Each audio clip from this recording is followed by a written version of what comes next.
લોકનૃત્યોની શરૂઆત થાય એ પહેલા આપણી વચ્ચે ઈસુ મિસ્ત્રી જોડાયા છે. એમને હું વિનંતી કરીશ આપ મંચ પર અમારી સાથે જોડો. એક નાનો એવો જીવ મધમાખી આપણા ખોરાકના ચક્રમાં, જીવન ચક્રમાં કેટલી મહત્વપૂર્ણ છે એની સાથે ઓર્ગેનિક ખેતી વિશેની વાત લઈને ઈસુભાઈ આપણી વચ્ચે છે.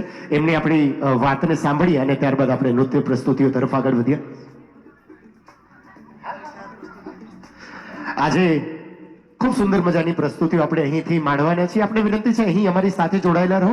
આ નૃત્ય પ્રસ્તુતિઓ બાદ આપણે સૌએ જે મુખ્ય મંચ છે એ તરફ આગળ વધશું. આપણે વિનંતી કે અહીં અમારી સાથે જોડાયેલા રહેશો.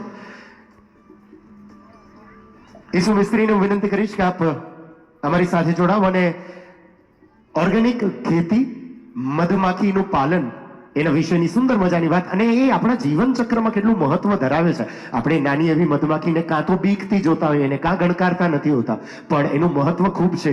એ વાત લઈને ઈસુભાઈ આપણી વચ્ચે છે. નમસ્કાર.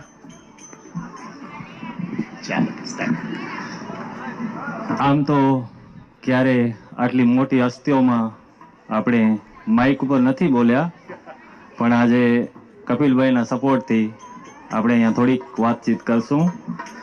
અને ટૂંકું મારું પરિચય આપી દઉં તો હું Isu Mistry Ismail, from founder of Kutch honey bee farming. સામે બાળકો બેઠા છે, બહુ મજા આવે છે.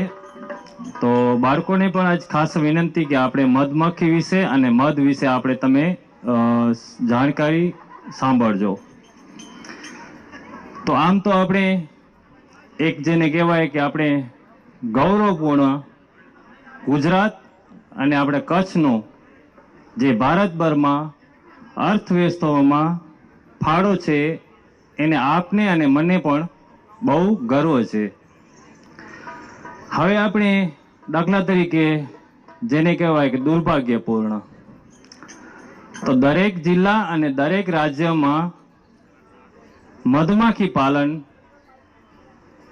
કમસે કમ 10 થી 15,000 બીકીપર્સ ત્યાં હોય છે.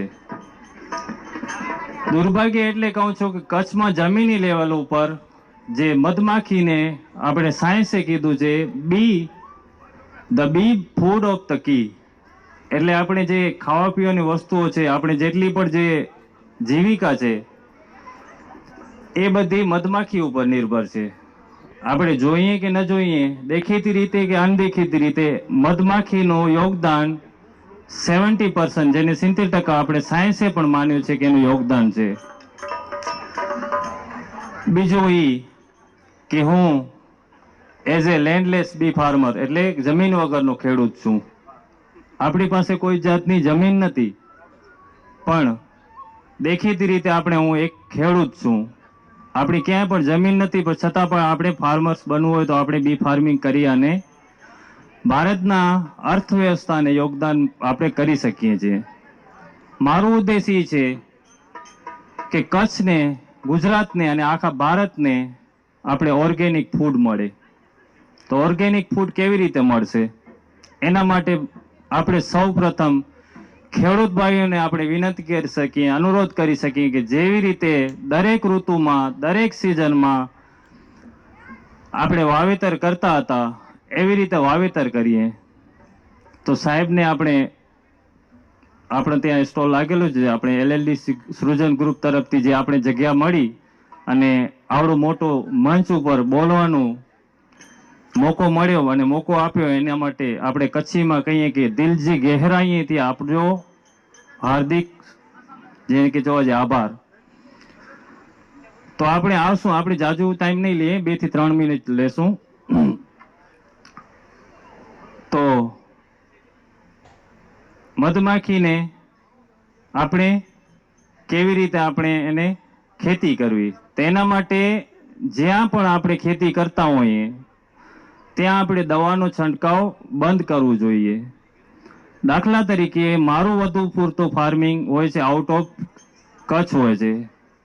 એનું રીઝન એ છે કે હું મારી કને અહીંયા કદાચ મધમાખીની ખેતી કરવા જાઉં છું તો મારા માટે અહીંયા અવેલેબલમાં છે અજવાઈન છે, વરિયાળી છે, વાઇલ્ડ છે, છતાં પણ કદાચ કોઈ ખેડૂત રાયડો કે બીજું કંઈ વાવેતર કરે તો ત્યાં મારે મધમાખી રાખવી હોય તો ખેડૂતને તો ઈ ફાયદો થાય કે 20 થી 25% અથવા 15 થી 20% એની ફસલમાં ઉપજ થાય.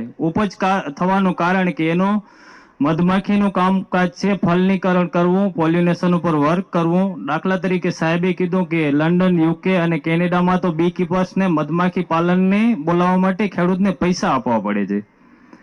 ખરેખર રીતે મારે કોઈ જાતના પૈસા નથી જોતા, પણ મારે કોઈ ખેડૂતને ત્યાં રાખવી હોય તો એનું ફલનીકરણ તો વધે જ, સાથે સાથે મારે મધ પણ બને અને લોકોને સારું એક સ્વચ્છ ફૂડ મળે, જેથી કરીને આપણે પર્યાવરણની દ્રષ્ટિએ અને પ્રકૃતિની દ્રષ્ટિએ આ કામકાજ બહુ જ સારું છે.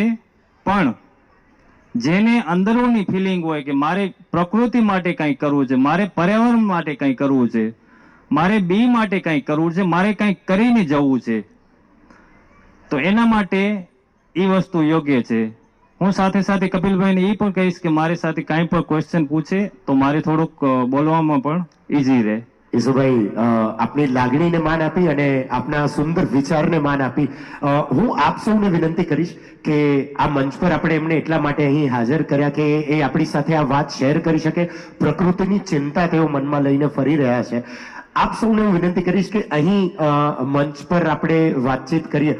એ પોતે પણ પહેલી જ વખત મંચ પર ચડ્યા છે, પણ એમણે ખૂબ હિંમત કરી છે. એકવાર એના માટે આપણે એમને વધાવી લઈએ અને ત્યારબાદ હું આપને વિનંતી કરીશ કે એમનો સ્ટોલ છે અહીં જે ક્રાફ્ટ માર્કેટ છે ત્યાં ઉતરતા જ એમનો સ્ટોલ છે, ત્યાં રૂબરૂ કદાચ અમારા જેવા લોકો આવીને આપની સાથે વાતચીત કરે તો આપ વધુ સારી રીતે વાત પહોંચાડી શકો એમ છો.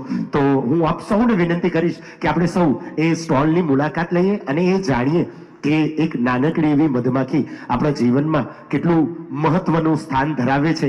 એનાથી બીવા કરતા એની પાસે જઈએ, એની સાથે રહીએ અને જો એની ખેતી કરવામાં આવે તો એ આપણા પ્રકૃતિના ચક્રને પણ ખૂબ સરસ રીતે ઉપયોગી થઈ શકે છે. આપ સૌની જોરદાર તાળીઓ એકવાર ઈસુભાઈ માટે. ઈસુ મિસ્ત્રી, આપનો ખૂબ ખૂબ આભાર. આપ આજે અમારી સાથે અહીં જોડાયા, LDC ના મંચ ઉપરથી આપે આ માહિતી આપી. આપ સૌને ખાસ વિનંતી છે કે જ્યારે જ્યારે અહીંથી પ્રોગ્રામ સ્વિચ ઓવર થાય આપણે ત્યાં જઈએ ત્યારે એમની મુલાકાત જરૂરથી લઈએ. Thank you so much Isubhai. સમય મર્યાદાને ધ્યાન રાખી આપણે